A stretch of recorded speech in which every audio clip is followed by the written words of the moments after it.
各位好，欢迎收看凤凰卫视每周台为您带来的天天话题栏目。加州前主计长余淑婷 Betty 呢，今年3月份是正式宣布将于2026年竞选加州的州长。那与其他主要民主党的竞争者呢，争夺即将卸任的州长纽森的职位。这也将是自2018年以来呢，加州最高职位的首次无现任参与的竞选。那么在今天节目当中呢，我们特别为您连线到了加州的前主计长余淑婷 Betty。Betty, thank you for joining us. Thank you so much, Heidi. It's always good to see you. Yeah, Betty, to start off, could you share with our viewers a bit about your background and why you decided to run for governor? Of course, thank you.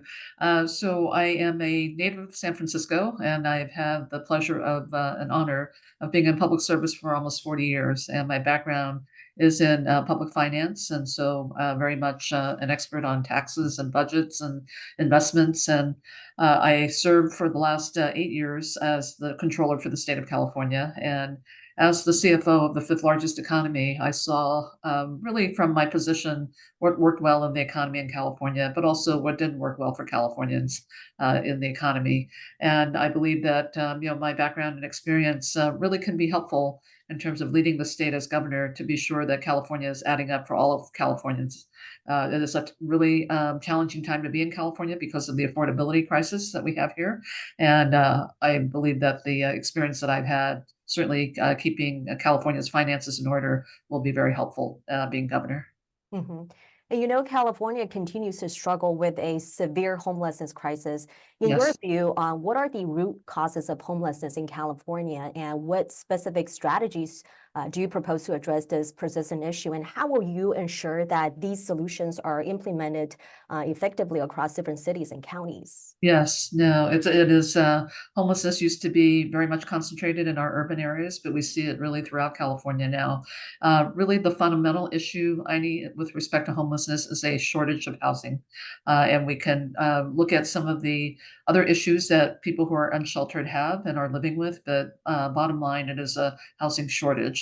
Now, when you go and look at who is unsheltered today, who is experiencing homelessness, it is a very, very complex and diverse community. We have people all the way from those who have been living with chronic mental illness and substance abuse, all the way to people who are working jobs but just can't afford to pay their rent.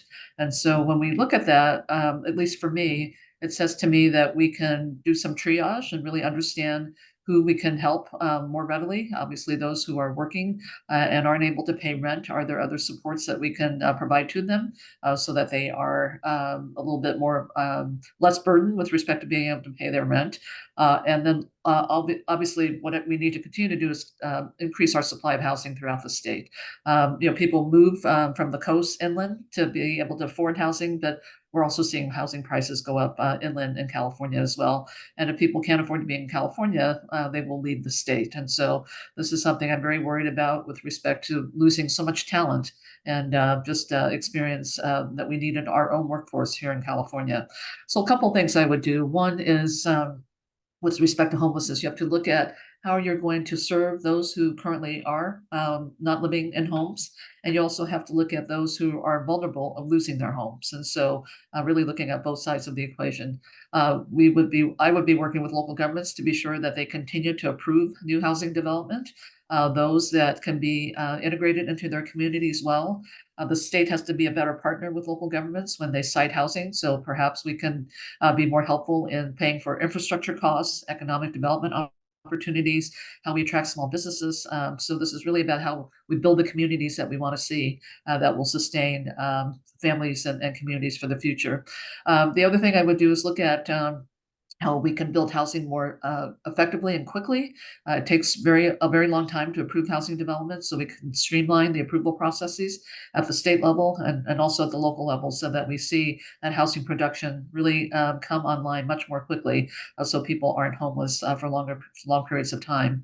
We also have a mental health provider shortage. And so for those who are homeless, who have mental illness and substance abuse problems, the people who would be caring for them. We have a shortage in those professions right now.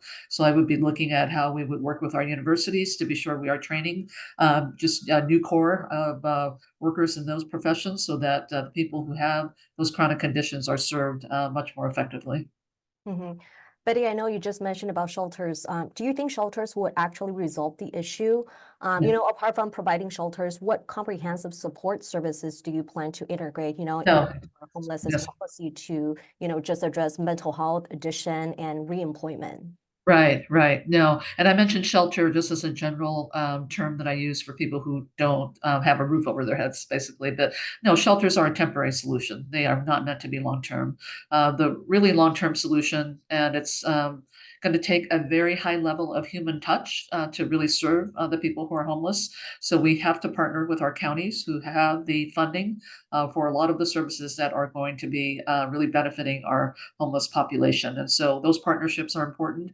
We also need to be looking at the nonprofit organizations that work with this population, for a whole host of reasons. But they are the people closest to those who need help, and so we have to have a partnership with them so that we know we are reaching the right people.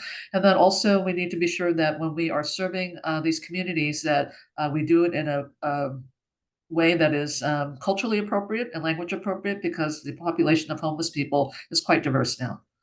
Do you plan to adopt or modify the housing first model that has been discussed widely across many other states? And what would that look like under your governorship? And how will you involve local communities in the decision-making process to address homelessness, effectively in their areas? Yeah, thank you. Yes, I would. Housing first, this is really, I think, the philosophy and certainly the policy that should be in place. And the issue is also looking at not just it's an issue of funding, but it's also an issue of how we partner better with our local governments, because really a lot of the jurisdictions around housing resides with local governments. And for the state to have a healthy relationship with our local governments, we can partner with them with respect to not just the services that we just talked about, in terms of being sure that we are giving our counties the tools that they need to serve relative to the services that homeless people need, but also looking at how we are going to work with our cities when they site development to look at where do they want to build the housing, what kinds of jobs do they think they can attract, what do the schools look like in their communities. So instead of looking at the numbers of housing, really looking at the kinds of communities that we want to build for the future. We also have an aging population in California, so being sure that we are taking care of the needs of our older Californians as well, so that if they are living in cities, are they near public transit? Are they close to services? So all of those things that I hope we can really have a better vision with local governments about the types of communities we want to build. hmm Now, moving on to public safety, many Californians feel very unsafe in their communities. What are your Yeah. plans to improve, public safety, and how do you balance these with concerns about police reform and justice? No, thank you. I don't think it's an either or question, frankly. We need a strong police force in every jurisdiction. This is something that I know that as I've traveled the state, everyone is concerned about public safety, and everyone has the right to be safe in their own communities and their own homes. And so, what I would propose is really looking at, yes, having accountability for our law enforcement, but we need to fund them. We need to be sure they have a presence, but we also need to make community investments so that when we talk about crime, they usually are in areas where there are not enough opportunities, where the schools maybe aren't of quality, where there are just few, opportunities where people will resort to criminal activity. And so this is really a more holistic view about what we need to do to be sure that we can have just the ability for people to feel safe, because we are making the investments in our communities and in our neighborhoods to be sure that crime is not the resort that people will face. Now, can you elaborate on your plans for community policing? How do you see it improving relationships between law enforcement agencies and the communities they serve? Well, first of all, I think because of the diversity here in California, being sure that we are really promoting diversity within law enforcement.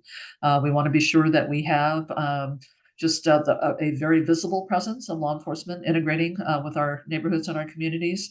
Where I have seen it work best is when we actually see our officers on the streets, when we see our officers involved with interacting with our small businesses, when we see our officers getting involved with our communities and being very much a part of what's happening with the schools. And so, just very integrated in their communities. It's what I remember growing up in San Francisco, being exposed to law enforcement and to police officers.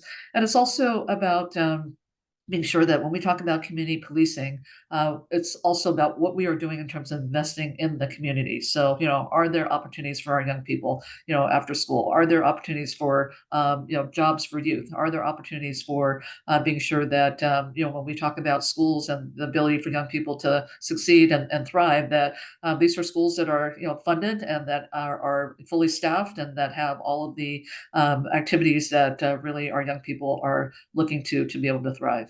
Mhm. And I'm sure a lot of voters are probably very curious about this. What are your views on gun control measures, and how will Yeah. you balance, Second Amendment rights with public safety concerns? No, absolutely.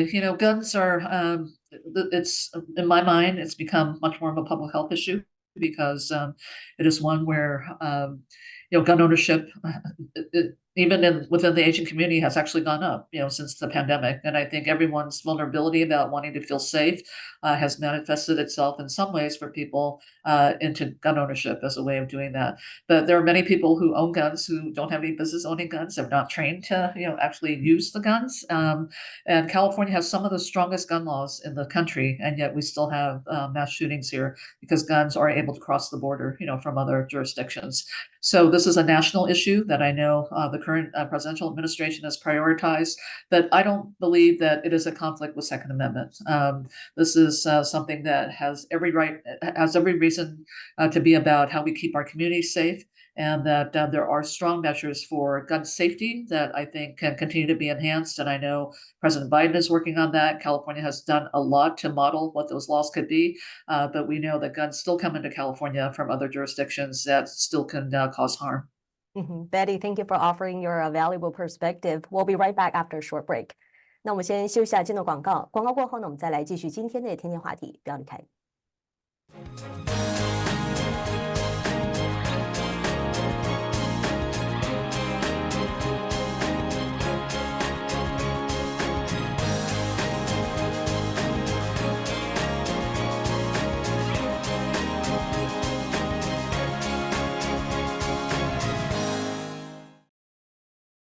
感谢回来，在今天的节目当中呢，我们继续为您邀请到的是加州州长的候选人，同时也是前主计长 Betty Yee 余淑婷女士。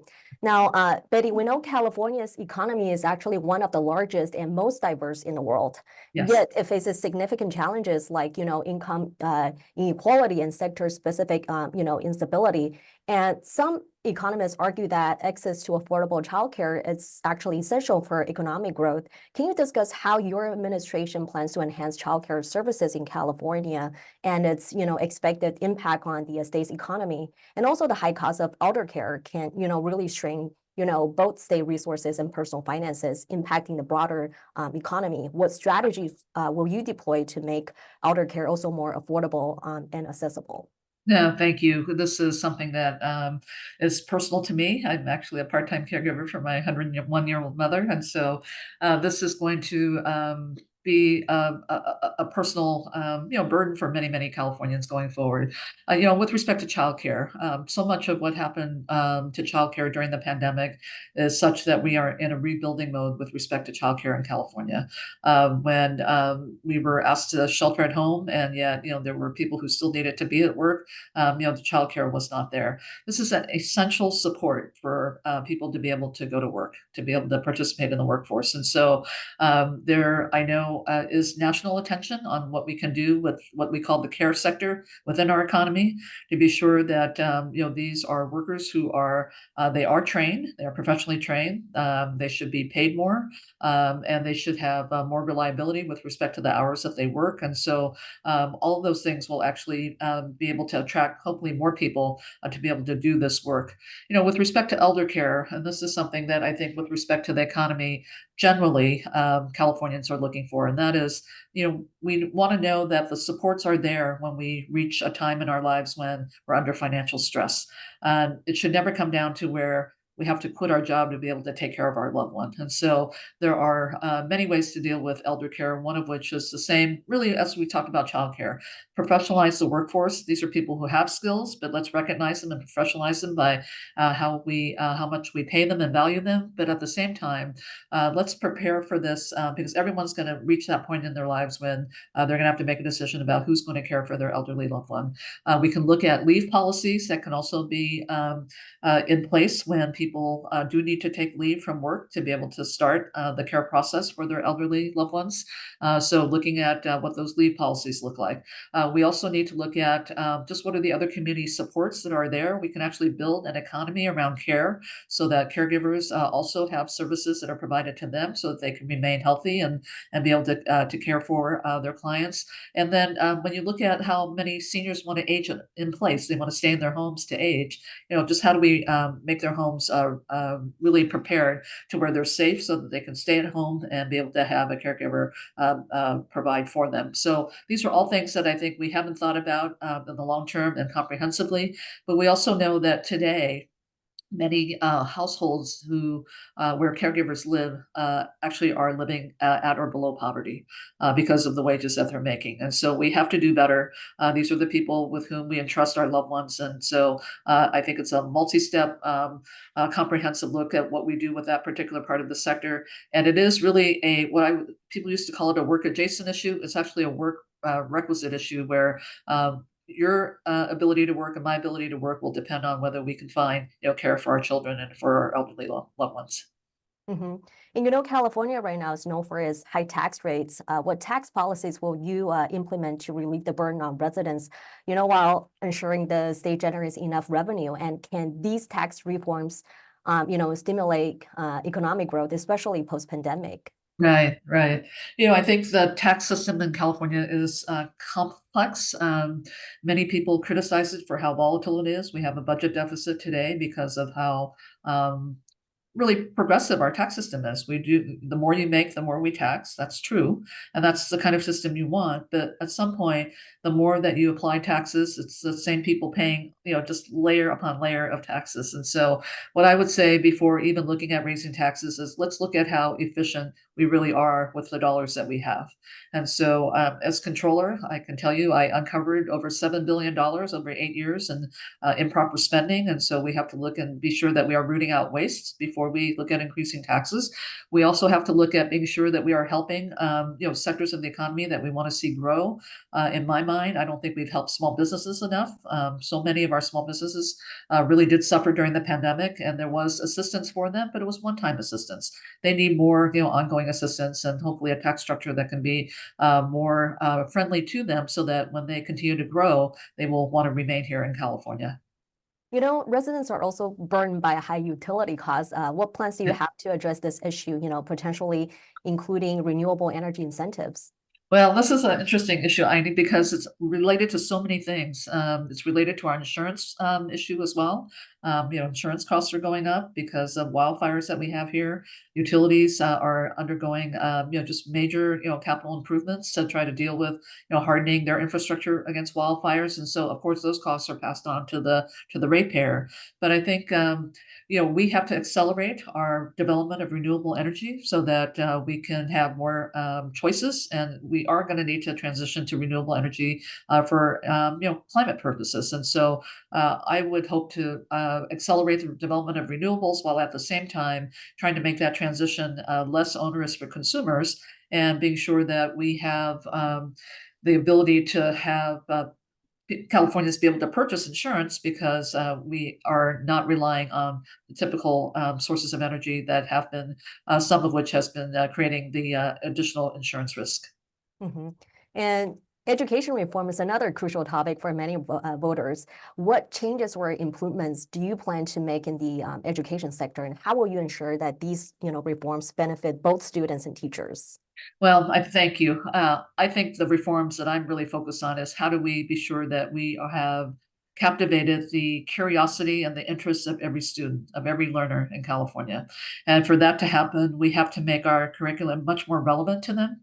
in terms of, why they are studying math, why they are studying English arts, all of these things that may seem like they're requirements that don't have much relevance in their lives, but the earlier that we can connect our learners with the opportunities that are out in the workforce and other opportunities, I think that really has the promise of being able to have many more of our young people, just be able to pursue the career paths that they can seek to help them achieve economic mobility. So that is really my first goal, is to just be sure that it is relevant for every learner in California. Secondly, we have really a wonderfully diverse state, and I believe that our diversity is our strength, but also being sure that when you look at the needs of our schools and in our classrooms, that that diversity is reflected with respect to the supports that all of our classrooms need, to be sure that each of the students are, getting the educational opportunity that we want to provide to them.